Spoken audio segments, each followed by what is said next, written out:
Hey there! For today's project, we're going to learn how to do a cornucopia. I would like for the topic to be addressed with the kids as to what they feel a cornucopia is and what it represents during the Thanksgiving time period. Basically, a cornucopia is a basket or a vessel that fruit and vegetables and flowers are typically carried in. It starts off wide, it works its way skinny. What it represents during Thanksgiving time is things that you're thankful for. So you might want to go over with the kids, if you could fill it with anything that you're thankful for, what would be something you would put in it? They may say their family, their dog, art, their favorite musician. Anything is acceptable. It's totally, there's no wrong answers. Okay, we're going to be using pencils. There's a variety. I have this HB here, I have a 2 HB, and I have a 6B. Now you don't have to use these exact numbers, but you do need some art pencils. And where do I look to find those numbers? At the top. There is a letter and a number. Let's see if I can zoom in or out. It doesn't want to work. There's a letter and a number at the end of each pencil. And basically, the two letters are H and B. B for black is the way I remember it. The higher the number B, the darker the lead is, the softer the lead is. So if something's soft, it tends to come out faster, easier. So if you figure the lead is very soft, therefore when they draw, it presses out a lot of pencil, and therefore it's very dark. The higher the number H, the lighter it is. Now HB is right in the middle. It's the middle line. It's not too dark, not too light. It's a great middle toned gray. Number 2 pencils that you use in school are HB pencils. They're great pencils. What's the difference between this one and this one? Nothing. This one comes with an eraser, and it's a whole lot cheaper. We're going to start off, and I'm going to use this one because it's got a better point, but it doesn't matter. We're going to start off with our HB. I'm going to move our sample over. And we're going to use cardstock as recommended because we will be using blenders. This is a very large blender. You may want to use the smaller ones for the kids, or even Q-tips. Q-tips make me a little nervous with the kids because they might put them in their ears, eyes, nose, and mouth. So if you do use Q-tips, you will need to stress the safety aspect of it. Alright, so what we're going to do now is we're going to draw very softly because you don't want to have dark lines that can't be erased in case they mess up. We're going to start off with the pumpkin. I want to draw a circle almost in the middle of my page, maybe a little bit kind of to the bottom right quadrant of the paper, a big circle. Let's draw a couple circles that are going to be our grapes. Let's figure out where our leaf is going to go. Maybe another leaf, a tall leaf. Some more grapes. Notice my grapes are behind each other. Basically, you're going to do a frown, a frown, a frown, and they're just going to keep going underneath each other. And behind those grapes, let's do another leaf. Oops, sorry. Let's go ahead and add in a pumpkin in the background. And we're going to do a leaf that's kind of coming towards us. So we'll do a frown and loop it into a leaf. Let's draw a circle that kind of goes around everything, but you might see some of it where your items don't fully cover. And we're going to double that line all the way around. Make it at least a finger width apart. What does that mean? A finger width apart. If you want it thicker, you can. If they want to bring it all the way in like that, you can. You just want an edge. Okay, now let's draw the basic cornucopia shape, which is coming from your outer line here. Just pick a spot anywhere on the left, come out and swoop it in. Let's do it again. Come out, swoop it in. One more time. Come out, swoop it in. But notice I'm getting smaller as I go out because it's coming away from the camera. Not literally, but in the picture. We're wanting to make it look like this is coming forward and this is receding. So let's do 3 more that are kind of up a little bit. 1, 2, 3. Got it? All right, so let's draw a table. The table needs to be kind of behind the item. And that's it. Now we're going to draw in the details. To draw our pumpkin, I like to draw a frown and a stem. Bump it out, and then I come back in here and do some more bumps. So there's our little pumpkin. We do another pumpkin back here.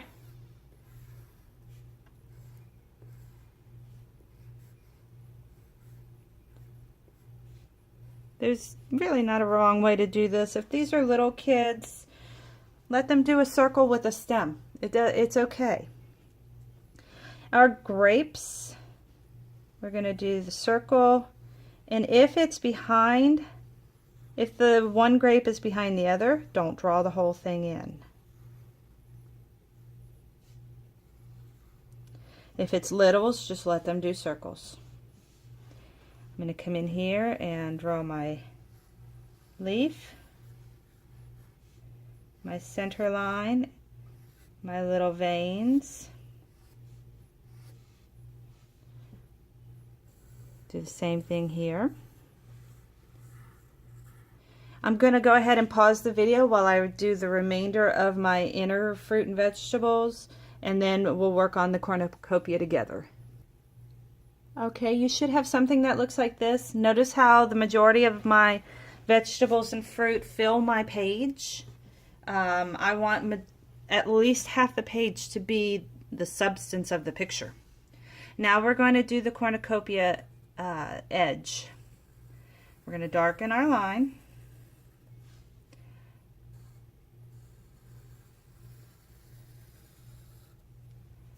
Come on around, darken. And now we're going to do frowns. Frown, frown, frown, all the way around. Try and make sure that they're about the same distance apart. If you'd rather do smiles, that's fine, whatever they want. Okay. Now I'm going to come in here and shade in my background. Everything that is not a leaf, a vegetable, or a fruit. It'll help visualize the picture, because right now it's just a whole bunch of lines and it can get a little confusing. Now you're also going to notice that their hands are going to start turning colors right here because they're probably dragging their hand across their picture. If it's starting to make a mess, if it's smearing things up, then put another piece of paper under their hand while they fill it in. Alright, just a little bit more. Notice I really filled it in. I didn't scribble it. It's a very important thing right there. Don't scribble this picture. It's going to look scribbled.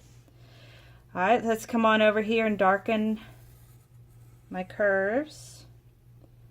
You'll notice that whenever I draw, I tend to use my whole hand as one. I don't use my fingers to draw. I like to keep my fingers in the same place and just twist my hand accordingly. Now we've outlined the whole thing. If these are little kids, they're good here. They can just blend and be done. If they're bigger kids, I'm going to take it to the next level and then we'll blend and be done. Okay, so bigger kids, let's go ahead and switch to the dark B. I have a 6B here. You could use an 8B if you want to. And really darken. You may not need to darken everything, but a lot. Basically, what I like to do is pick one side of everything and add some dark. So like I'll do the left side of my leaf, but I'll do it on all of them.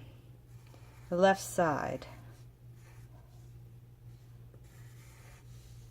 I'll do some of my grapes, some of them. By some I mean I'm not doing the entire circle of it. Okay. The other thing, I'm going to switch back to my HB. We need a shadow. Shadow is going to be underneath it because we're going to assume the light is coming from above. So you're going to come to the edge and draw a nice scribbled line that kind of covers the bottom of the cornucopia along with some of the table. And it kind of closes in at the end. And since my leaf is hanging over, I'm going to do that one as well. And let's go ahead and get underneath the front of the cornucopia. So I know it doesn't really make sense right now, but let's go ahead and get the torches out and I'll show you how it makes sense. Now torches are meant to have dark fronts or dark tips. It's okay that it gets darker and darker the more you use it. There's nothing wrong with that. That means that you're using it. You're going to use it just like it's a pencil. What I like to do is start by outlining everything, pressing down as you outline. If you find that you're smearing, get the paper out. I tell my kids to go over each line at least 3 times.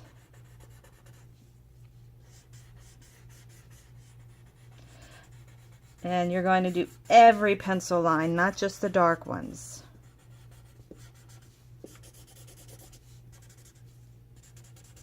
See how it's starting to smear?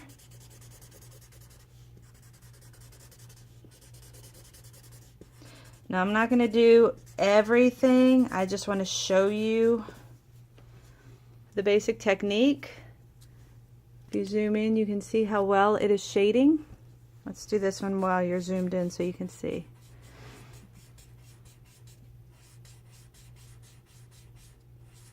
See, it's automatically shadowing for you, and you don't really have to worry too hard about this.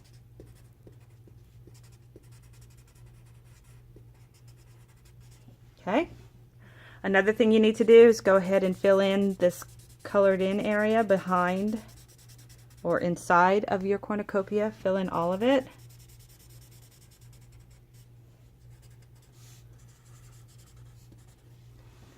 I'm going to zoom out a little bit because I want to go over to this area here. Let's pretend we have outlined everything. We've done this to everything. Now we're going to come over here and we're going to start blending in our edge. Press hard, pull it up, and pull it down. What do I mean by pulling it up, pulling it down? It means drag that pencil out. It's going to take some effort. They're going to have to press hard. But to get a really good blend, this is the key.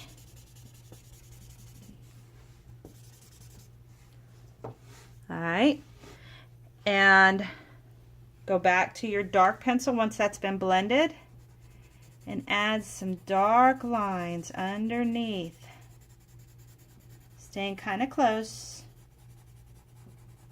Go all the way up to where it's it fades out. Just a little bit of darkness.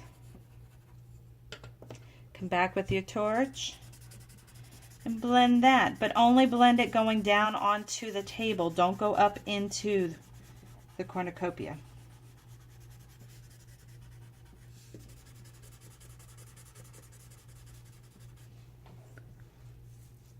All right.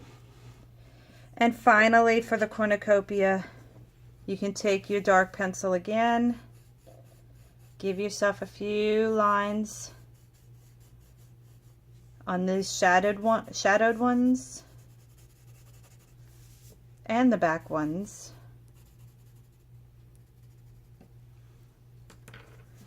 And blend it out. But don't blend it into the sky or the table.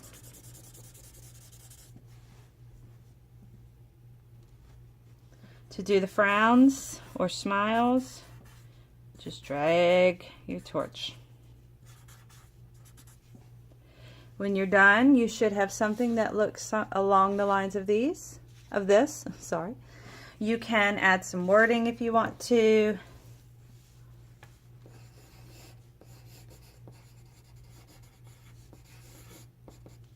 You can sign it, date it. Whoops, there you go, and call it done. All right, you guys, I hope you got this okay. If the littles stopped before you did all the shading, just torch it like we did, and that's fine. But if the older ones really want some shading techniques, that's the way to do it. All right, thank you so much. We'll talk to y'all soon.